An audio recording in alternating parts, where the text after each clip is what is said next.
Hi, my name is Shawn Shaler. That guy spinning around in his chair over there is Chris, aka the Objective Geek of YouTube and Twitter. Welcome to Avatar: The Last Podcasters. Very excited to be here today because this is one of those, Chris, I'm going to call it an ego day, an ego boost day, because we get to talk about books that people send us in the mail just for being... I was going to say, I can't even jokingly say, just for having a podcast. That's the right words to use. We're talking about... Yeah, shout out to our friends at Abrams Books.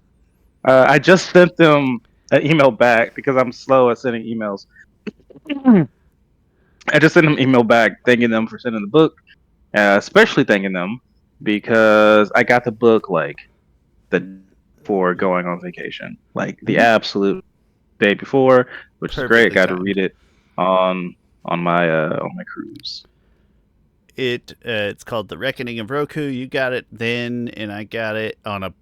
I didn't even have vacation. I just didn't have a lot going on, so it hit perfect, and it shows up, and it's early, and it makes me feel famous for a couple weeks, and it makes me feel good. But so today we're going to do a spoiler-free summary, and it's probably not going to be the most interesting because we're going to try really hard not to reveal any useful details. We want it to be totally spoiler-free today, and then in the next 2 weeks, most likely, because we tend to talk a lot about these things, we'll do the much deeper detailed review, all the spoilers in the world. So if you don't want spoilers, you just skip the next 2 weeks entirely, probably. And yeah, but before we get started, Chris, I have exciting news. 2 exciting news. One's more exciting than the other. I'm talking too much. Chris, first and foremost, my wife is pregnant. That's very exciting. We are thrilled. If I liked editing videos, I'd put fireworks right now. Here they, there we go. Oh, that would be great. Or the that one noise from the oh my goodness, Aziz Ansari's bit where he talks about the bit, you know. Yeah, that noise. And yeah, so she's about 12 weeks along yesterday. Very exciting for Shaler baby number 1. And I don't say that to imply that there's going to be more necessarily, but just that it is the first. And then also, we did not plan this. It just happened, but we have a foreign exchange student coming from Italy tomorrow to live with us for 9 months. We didn't intend for those things to pair together like that. But wild times. It's not that big. He'll only coexist in the house with the baby for like 3 months. So it's really not... This has all the makings of a 90s sitcom. And like he has to stay for some reason. Or he gets so bought into the family and stuff, and you all feel like family that he stays in America more. Yeah. And then he teaches our baby Italian, and then they make fun of us behind our backs in Italian and things like that. Quirky humor. The baby, he does the baby's hair when it's much older, right? Like in an Italian way. And he calls him Marsilio, even though that's not the baby's. Even though the baby's name is Mark. He's like, "Oh, Marsilio." Exactly. Yeah, I think this has all the makings. Little Marsilio walked today, and then you guys are like, "He walked?" Yeah, little Marsilio, he walked, and he made up some. I don't know. Well, listen, we're just storyboarding right now. We've got a lot of time. Congratulations. It does. It has the makings of, like, I'm going to say an early 90s sitcom when everything had to be about a distinct family and nothing else. That's what it feels like. Absolutely. So yeah, big news. But enough about me. Chris, what have you been up to? It's been a few weeks. I know it has been a while since we've talked. Maybe a literal month. It might have been a month because we might have because we recorded 3 episodes last time, and then we took a week off. Mm-hmm. So yeah, this has been about a month since we actually talked. I went on vacation for the first. Oh, congratulations, Shawn! Even though I told you that earlier. Yeah. And you have to do it on air. It's not real. Just like nothing. People are like, Chris is not happy enough. Just the other day, I told my wife it was like Tuesday or whatever. It was before he posted on Facebook. And like, yeah, everybody knows the baby's not real till he posted on Facebook. That's what materializes the baby. Sure. Yeah, Mark Zuckerberg is like, "We got another one," and he goes presses the baby button, and then before that it was just data. It was just scattered data, and he pushes the human button. Before Facebook, the stork did it all, but then Facebook came around, and they modernized that baby delivery system. Just another example of the internet stealing jobs. Yeah. Yeah. Really sorry, stork. Shout out to. Okay, I'm done. Went on vacation for the first time in my adult life because me and my wife were broke when we got married, and there was no honeymoon, and we don't have rich parents. It sounds like you're giving financial advice. Like, number one, rich parents. Okay, write that down. I remember being at Payless, being like 22-year-old and stuff, and other people get married, and they're like, "Oh yeah, we're going on vacation, we're going on a honeymoon." And I'm like, "You guys got money to? We all just started at this job." And like, "Oh yeah, my parents are paying for it." I'm like, "Oh, it must be nice." I wasn't jealous or anything, but I went to Costa Rica, and I basically stayed in like a shanty. But I did go to Costa Rica, and it was great. Loved it. Would do it again. Did it in the way that I could afford on my Payless salary at the time. Yeah. But it was a good vacation. Cruise. Went to Turks and Caicos and Bahamas. I learned how to float. I know how to swim. I used to be not anymore. I can just swim. But I've never knew how to float, and so I learned how to float. Granted, I need to test it out in some actual pool water because salt water helps you float. So salt water, yeah. So, yeah. I feel like that's a skill that transfers. I think just practicing. It's like training wheels, maybe. Yeah. Right? I understand the concepts of it now. Do you know how to float? So, just to clarify, when you say float, do you mean on your back or like tread water? No, just float, just on your back. Just on my back. Yes, I am not horrible at floating. Also, I mean, no. I'm not fat, but I'm kind of I'm a little soft. I'm kind of buoyant naturally. You know, maybe if you're ripped, if you've been working out, I assume that you're gonna have a harder time floating. Surely, maybe not. I don't know. That sounds like a MythBusters question. That was never my problem. I think just trusting the water and just. Also, I didn't know that hey, if you breathe in, fill your lungs up, absolutely, that makes you way more buoyant. Like when you breathe out, you can feel yourself sinking a little bit. Then between that time, you have enough time to breathe back in. And anyway, this has been learning how to float with Chris. That I never thought of because I took swimming lessons as a small child, and I don't think of those things. But it's like, yeah, you exhale and inhale pretty sharply, and then you kind of hold your inhale, and then exhale. Yeah. And then I feel like you got to maximize your real estate, right? Like if you're scrunched, if you're not fully relaxed and flat, and you haven't maximized your real estate, then you're less likely to do it good. I feel like. Yeah. I taught myself how to swim, and so I never had one. I don't know.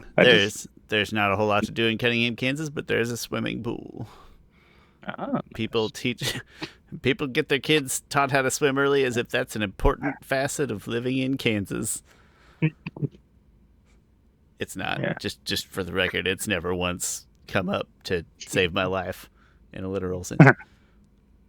We'll get to the book. I saw some video. This black dude. Somebody asked him so does black people really know how to swim? He was like, a lot of us don't know how to swim, but also, who cares? He was like, and then the guy was like, but it's like a safety thing. He was like, why am I putting myself in a position that I'm in water and in danger? It was like, well, you never know where you're gonna be at, and he's like, there are plenty of things in the world that you never know where you're gonna be at. And I didn't prepare for all these things either, and you didn't. Swimming isn't that integral if I don't put myself in this position. It's like, well, what if you're traveling and the plane crashes? there's bigger issues to blame. I think, yeah, first of all, if you survive the plane crash initially, good for you. A big deal, okay. Second of all, salt water, going to be a little easier to figure it out, right? Flotation devices should be, you got one. I think it's like that Daniel Tosh joke about certain Olympic sports being more or less accessible to certain groups of people based on income. And I think that poses a similar situation. Yeah. Quick tangent. I have always been on this that Michael Phelps is overrated and in the Olympics. No doubt he is the most highly decorated Olympian. Sure. I can't dispute that. That is fact. He has the most medals, most gold medals. But he does one thing. He swims. Yep. In different ways. Yeah. At different lengths. Sometimes on teams.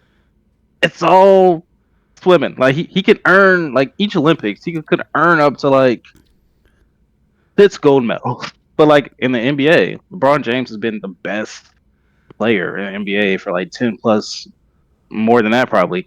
Each Olympics, he can earn 1 medal. He's not trying to help Jimmer Fredette win the 3-on-3 tournament in between to rack up another medal. That's a freaking sham.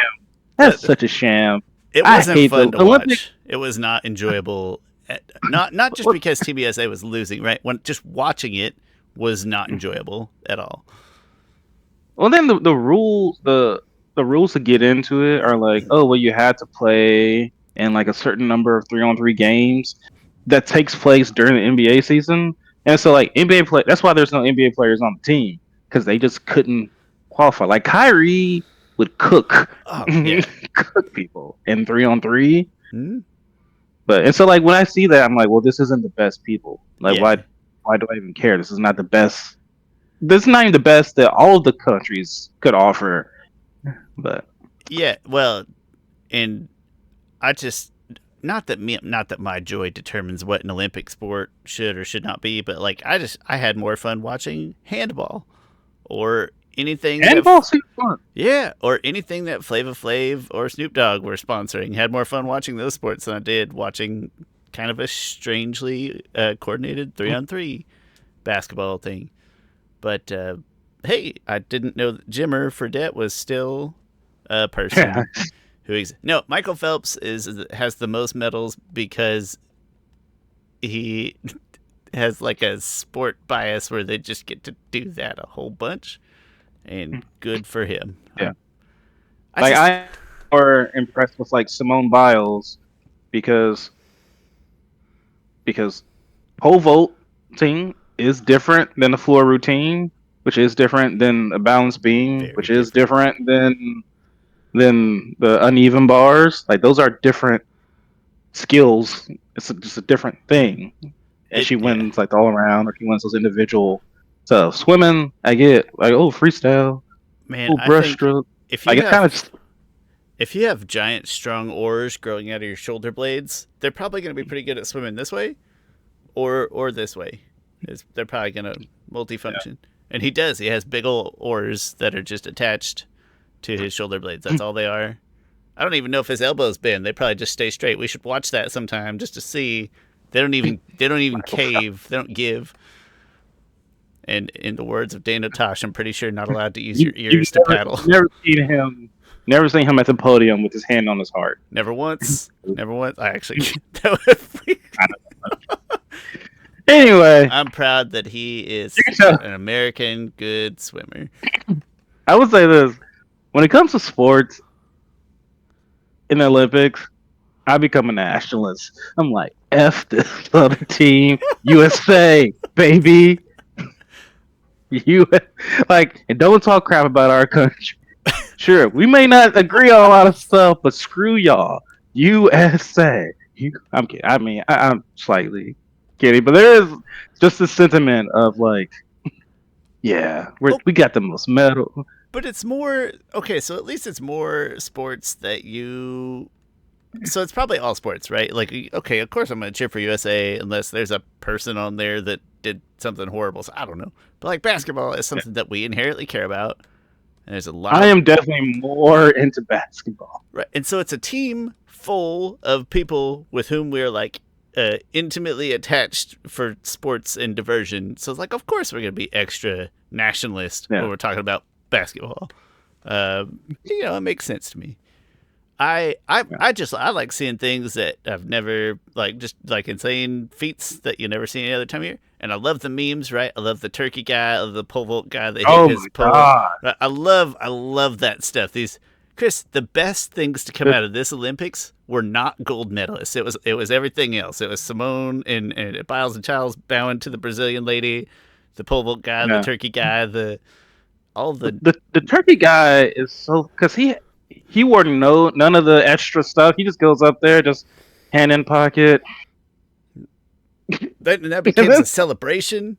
I love the old. There's old people playing ping pong, skateboarding, and I say old. I don't mean a little bit old. I'm talking like 60 years old. Yeah, not LeBron about to turn 40 old. Yeah, not L'America turning 40, or not even. Yeah, no, a 60-year-old ping pong lady with a really cool life story and a 50-year-old plus skateboard guy. It's like, that's weird, and I eat that up. But then when it comes to sports I care about, obviously I get really excited for Team USA. I'll say mention earlier is like that we haven't recorded in 4 weeks since obvious. I also want to point out I think we'll have to put a bookmark in this one. Yeah, we'll put the little note. I do want to point out though that sounds bad, like we just don't talk to each other for 4 weeks. No, we interact frequently. Just putting that out there. Chris did know I was pregnant already in advance of this. Not in advance of the show, in advance of tonight. He knew that. And we also had a pretty lengthy conversation about Team USA basketball again. Okay. Yeah, let's put a bookmark at, what are we at here? 17 minutes. I don't know. I feel like we covered a lot in that 17 minutes. And I won't say any more, or I'll risk going on another tangent. We did, and Kyrie would cook 3-on-3. Let's go. Chris, let's have the spoiler-free summary of The Reckoning of Roku, which is essentially the 5th novel in the Avatar, The Last Airbender universe of novels. Not one series, but... Yeah. Shawn, I am very excited to talk about this book because I haven't really talked to anyone about this book. Nor have I. I'm really curious what you think about it because you read it very quickly. It took me a while to read it, but I think you read it in like 2 days. I think so. 2 or 3. And so I purposely didn't want to know what you thought about it until we recorded. So it's been probably like 3 weeks since you've read it or something like that. And so curious to know. What did you think? Yeah, the only person I interacted at all was Dan. Dan, if you're listening, great chat. And I tried not to reveal too much to Dan.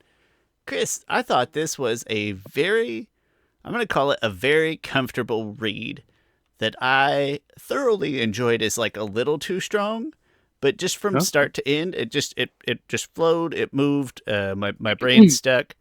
Even when I had hiccups or things that I didn't care for, they didn't linger, or they didn't, like certain ones in this last Yang Chen novel that we like laughed about or joked about, or like it was like what do you call immersion breaking, like the weird time jump things. Like I didn't experience that here, and so I thought it was a less clever story, but told pretty well, and it did a pretty good job of always making me want to know what happened next. So maybe not quite as deep, or I'm clever is the right word. I don't want to make it sound like it's stupid. Just not quite as like cleverly written as maybe FCE's writing style.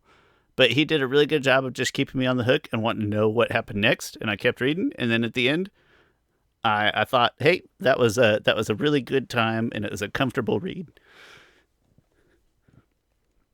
I agree with most of your point. I agree with most of that sentiment. I like this book. Mm-hmm. I have more issues with this book than the other ones. Okay. It doesn't fit. It sounds like some of my thoughts about it was going to sound like a backhanded compliment. It is, but it is a easier read than the other novels were. It is. Like, it's a smoother and I don't experience. Like it's easy to explain. It's like they go here, so that. Mm-hmm. Like, and I don't know if that's indicative of the quality of writing, but it was much easier to read. I liked the story itself. Was decent enough, and I was intrigued on it. Sometimes I found myself like, oh, okay. The thing is that when this book was announced, we talked about it, and we talked about our issues with the book. We were not thrilled. Yeah, we were. And also, I got to say, like, maybe I'm carrying some bias into this because we knew it was a book about Roku, and I feel like I know all about Roku before this book that I needed to know about Roku. Like, I knew his story. That being said, I did learn a lot more about Roku, and I like more stuff about Roku. It's not necessarily like revisionist history or stuff like that. Just adds a little bit more nuance to that character.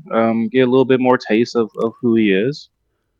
That being said, the story wasn't that intriguing to me because I'm sorry, it was intriguing enough, but there was parts of it that wasn't that intriguing because three of the characters, I know exactly how their lives went and ended. Three of the four most important characters, you know how their lives go. Yeah, and that makes the book less interesting to read. Because if they're like in some big fight, I'm like, I know how this fight probably ends. I think so. I said nice things, and I don't retract any of those nice things, but I'm going to get to some of the issues that I had in kind of a general way, if that's all right. And I'm going to say that the other issue that I had is that this feels like another scenario where the plot in this book, it made for a nice, pretty linear, straightforward story, but it doesn't. By the end of it, the consequences of the plot of this book aren't super impactful to what else we're gonna see. Or it's not meaningless. So it's the Indiana Jones thing in one of the Indiana Jones movies where, like, if he just would have not done anything, the same thing would have happened, and the Nazis would have. Yeah, it's not that bad, but it's like, yeah, the consequences at the end of this plot aren't really. Or X-Men 3, we talk about with X-Men 3 sometimes. With stakes being a little strange, and I did feel that. And then if you combine that with the fact that we know what happens with the characters, it feels more like something that should just be an anecdote than a novel. It feels, that word I think is very fitting, anecdotal. That one word is very fitting.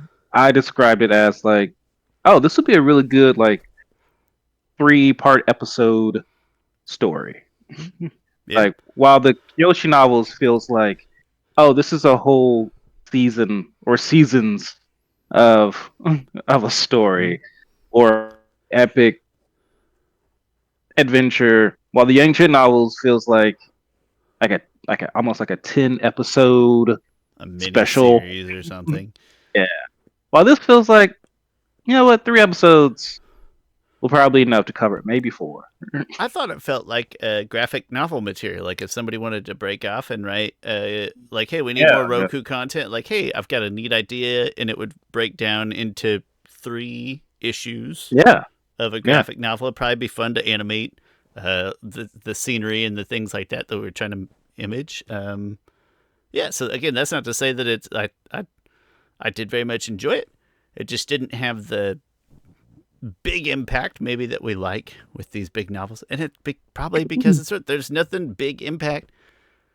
We learned more about Gyatso, I think. And I was gonna bring that up in my positives. Please, my favorite character is Gyatso. I think he's freaking great. Some people might be like, oh, he's kind of like an Aang clone. I don't think so. I don't think of him as No. like a young Anglo. I think he's his own character. He's way more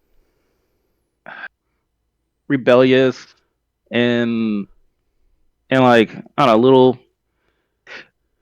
not a little mischievous, just He's a little. rougher around the edges than Aang. Like Aang's always good-hearted and playful. Gyatso feels Yeah. more mischievous, yeah, in it, and maybe a detrimental to his work way than Aang. Yeah. And then they introduce a new character named Malaya. Malaya? I said I think. Malaya. It's gonna be one of those where we're reading a book until one of us gets an audiobook. Malaya. Malaya. Malaya. Sure. Let's go I with think that. Malaya. Okay. Uh, and like she's a great character, great new character. I love those two together. Love their interactions.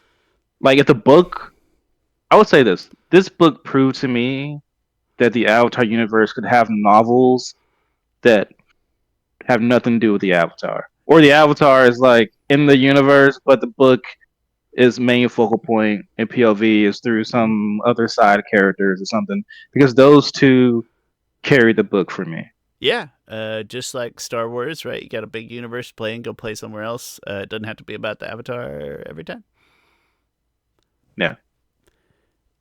Chris, I'm gonna try to ask this without ruining too much. Did you like? How do I word this? Did you like the discovery? Like when we get to the location where everything occurs, did you like any of the discovery of what you saw, what you learned?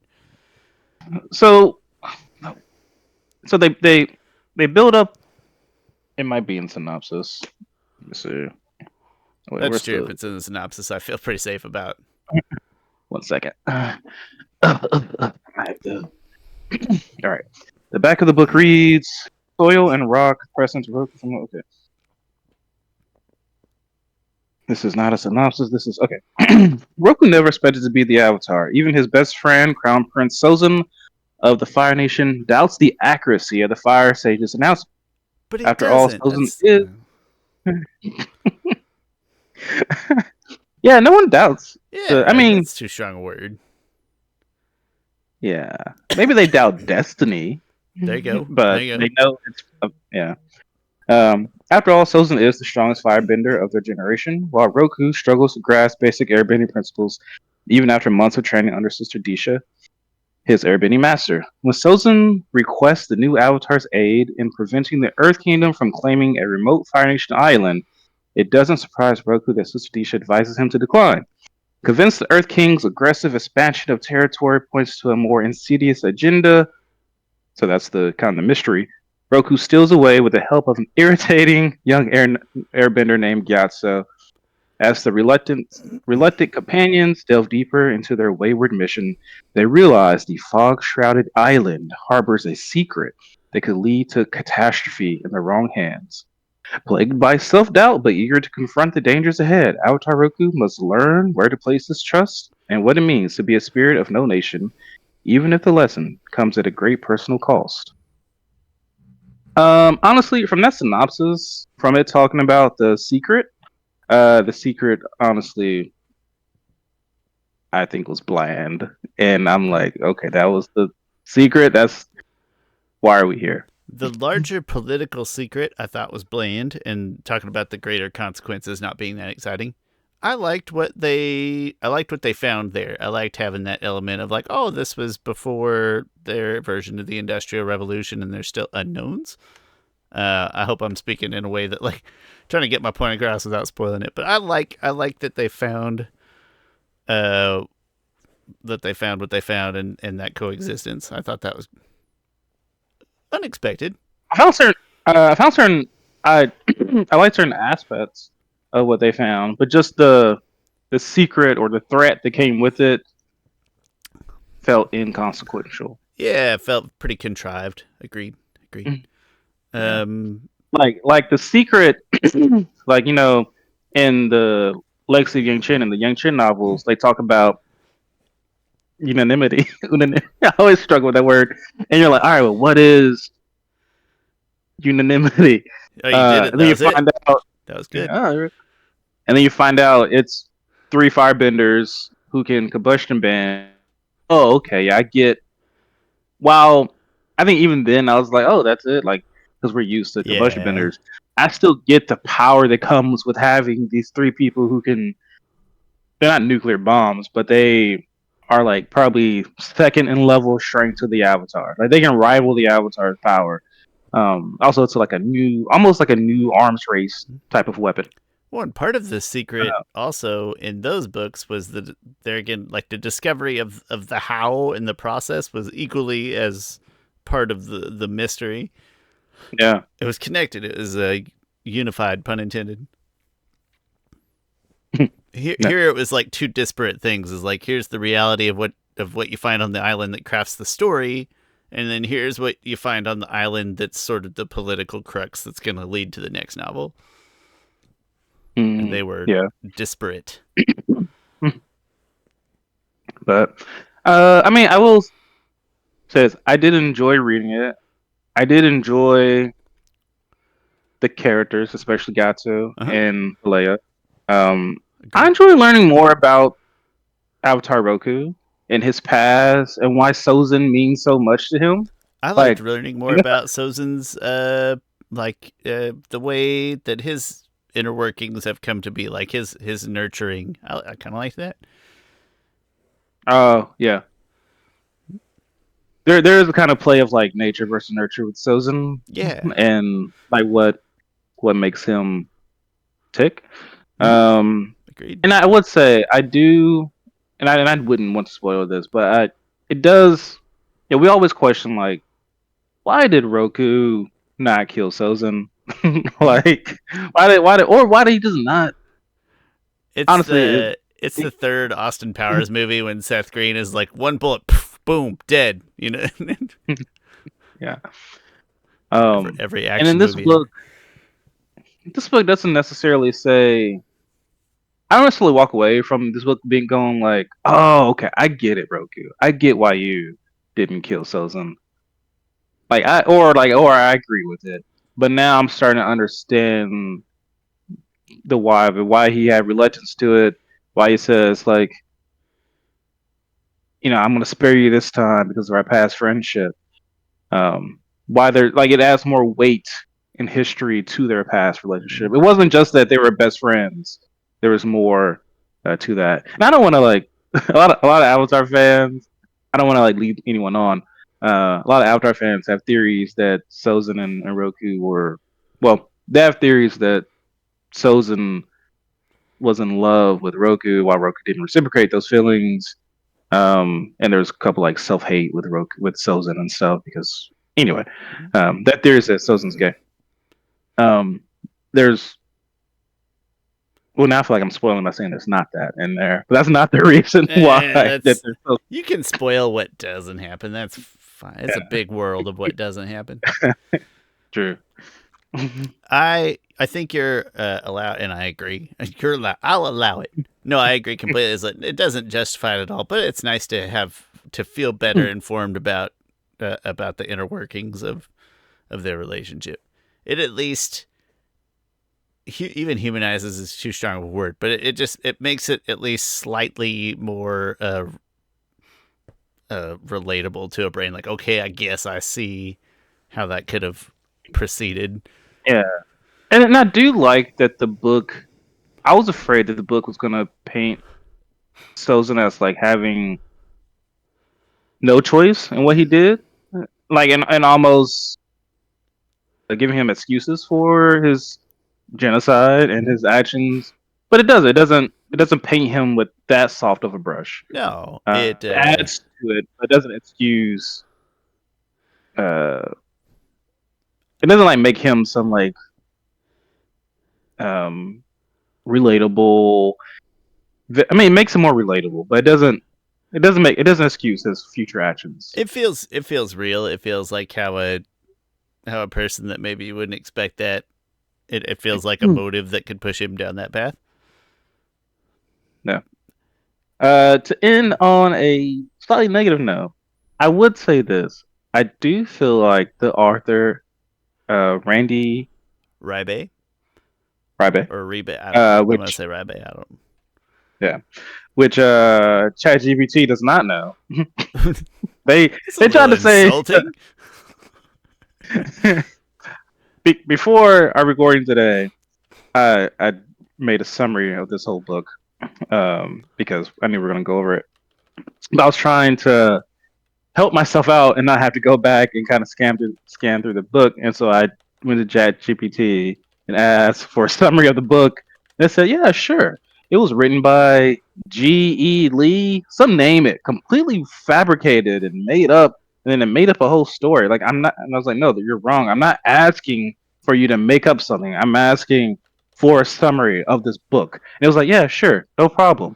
And then it started listing the same dumb crap that was fake that it listed before. I'm like, just so you don't know the answer, ChatGPT. Like, it's trying so hard to be helpful, and I think that's adorable. Yeah.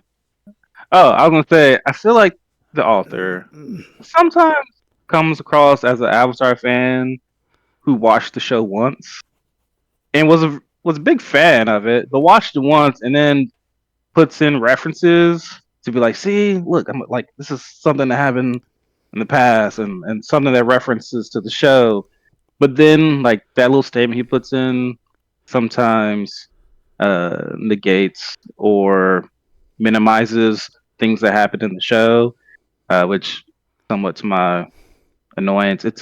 I would say that is I take it it's a slight umbrage I wouldn't say, I don't know if it's that high. Maybe issues I have above a qualm, right? Yeah, issues above. I take issue. Yeah, okay. I'll take issue. Okay, not umbrage. Definitely not exception. That's too far. Because sometimes I'm just like, you didn't have, like, this has nothing to do with the plot. You didn't have to put this in here. But then it makes what a character does years later less impressive or important. But anyway. Okay. It felt like I'm gonna end with a slight negative and then a positive, and I'm gonna say my slight negative, which I think is kind of what you're getting at, is it felt like like a hair too much liberties with little things, right? Like ideas that he took just a hair farther or bigger or broader, maybe than I was comfortable with from a show perspective.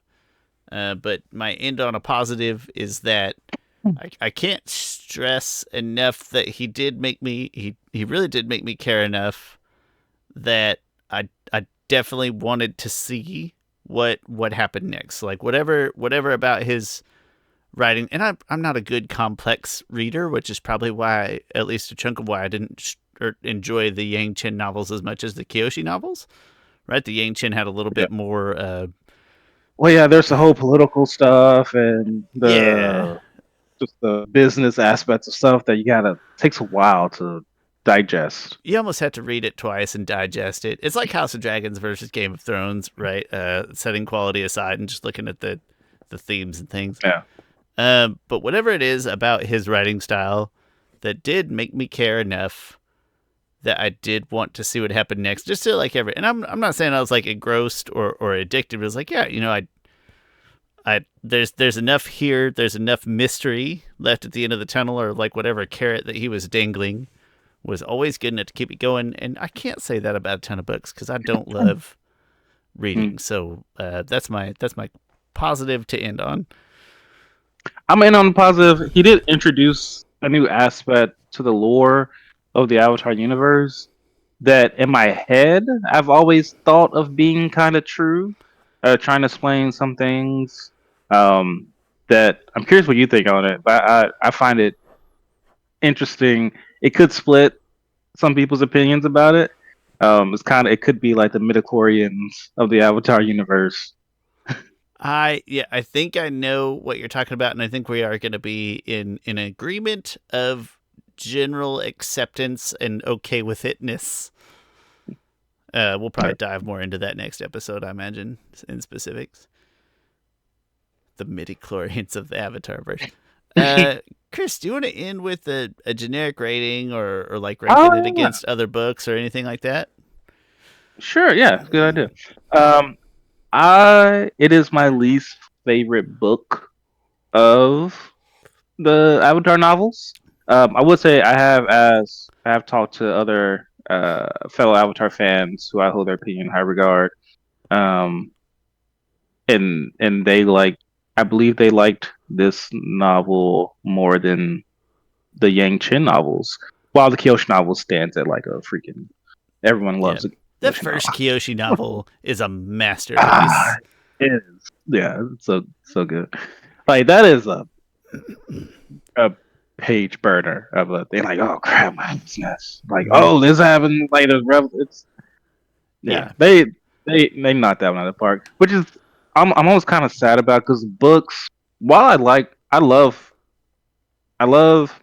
the first two the first two Kyoshi novels. Right, I will rank the first one as number one, the second one as number two, and then the second Yang Chen novel as the third best, then the first Yang Chen novel as the fourth best, and then this Roku novel as the worst one of them.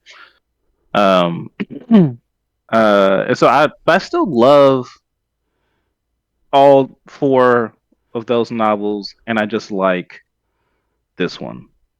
Okay. I pretty similar. First Kyoshi novel, second Kyoshi novel. Then I think I still like and this is where we start to mix up a little. I think I like the first Yang Chen novel better, and then the Reckoning of Roku. But I'm really close on those two. Interesting. I'm really close. Okay. So I'm kind of aligning maybe with other people that you've talked to. Yeah. And then I think the most recent Yang Chen novel is still my least favorite. There were too many places in there where I was almost frustrated about continuing. We did talk about the time skip that one time. It was like, why are we doing this? I hate that. I will say that the principles, the underlying ideas of the Yang Chen novels are way more appealing still to me than a Roku story. And that is important, right? If I was going to go preach to a new Avatar fan or whatever, it's like, all right, you watch the shows, watch this show and then that show and then the Netflix show and read the Kyoshi novels, right? And then I would probably like, hey, for more exposure to better story ideas, I understand why you would pick the Yang Chen novels. But I'm really close on the fence of if I like this one better than the first Yang Chen novel, and the second Yang Chen novel is my least favorite presently. Very frustrating. But yeah, it's a good point you bring up. I did think about this before. The two Kyoshi novels, and mainly the first one, I would recommend to anyone. Like any fan anybody. Of things. Yeah, should read the first Kyoshi novel, and then you got to because one, and so I still recommend that. The Yang Chen novels for me, I would recommend to any Avatar fan. Like, read it. Like, it's great. And then this one, I do feel like, yeah, you should read it. Well, yeah, you could read it. Like it has a little bit of lore and stuff. I don't think you're missing out. I think when people tell me they haven't read the Kyoshi novels, I'm like, you need to absolutely. If you're a fan of Avatar, go read the Kyoshi novels. You don't have to recommend the second Kyoshi novel, because if you read the first Kyoshi novel, no matter if you're an Avatar fan or not, but if you actually read it and paid attention, and if you said at the end of that you didn't want to, like if you didn't have a natural pull to figure out what happened next and read the second, all right, that's not for you. That's fine. Any Avatar fan who finished the Kyoshi novel, first one, didn't stop. They didn't not ask them. Yeah. So Yang Chen I would struggle with a little bit, and it adds like good lore and good background. It's just, especially if you're like me, right? If you're a TV person far more than a book person, it would be a much harder for me to like, yeah, you should go read the Yang Chen. It's like, no, it's kind of clunky and not as like a little slower. I'd have a harder time recommending.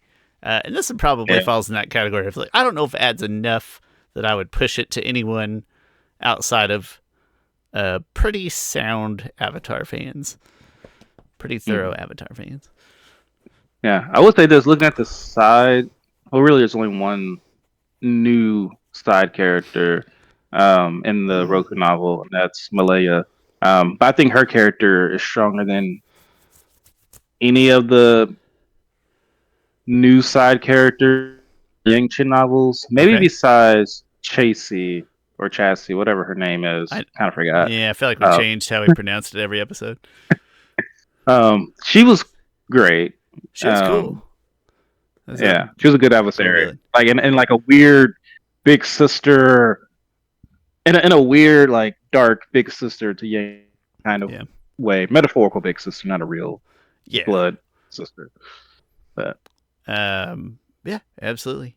I agree on Malaya, and I did like.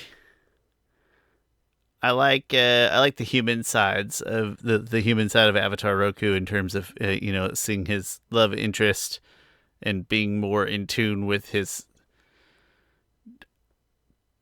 Just I liked his. It was a good internal struggle that they presented, and I think it was pretty well presented. So yeah, so good things. Even if again, no Kyoshi novel, but what is. I think that's a good enough summary for today. The next 2 episodes, most likely, because we'll do like a big full review and probably a little bit of even chapter by chapter analysis and all the spoilers in the world. And so we'll split that one into 2. So skip the next 2 weeks if you're not into spoilers. And there won't be any more baby announcements or anything because like we're just going to record them right now. So you won't miss anything that interesting. But if you have read the book, or if you haven't and you're going to, go do it. Go rent it or buy it, support it, and read it, and then come back the next 2 weeks for totally spoilery episodes. Chris, anything else? Nope. Thanks for watching Avatar: The Last Podcasters. My name's Shawn. That's Chris Ford, aka The Objective Geek of YouTube and Twitter. Put all the information down in the description. Any likes, subscriptions, positive reviews, comments, thumbs ups, hearts, whatever you can give us. We appreciate all of it. Thank you so much. We'll see you next time.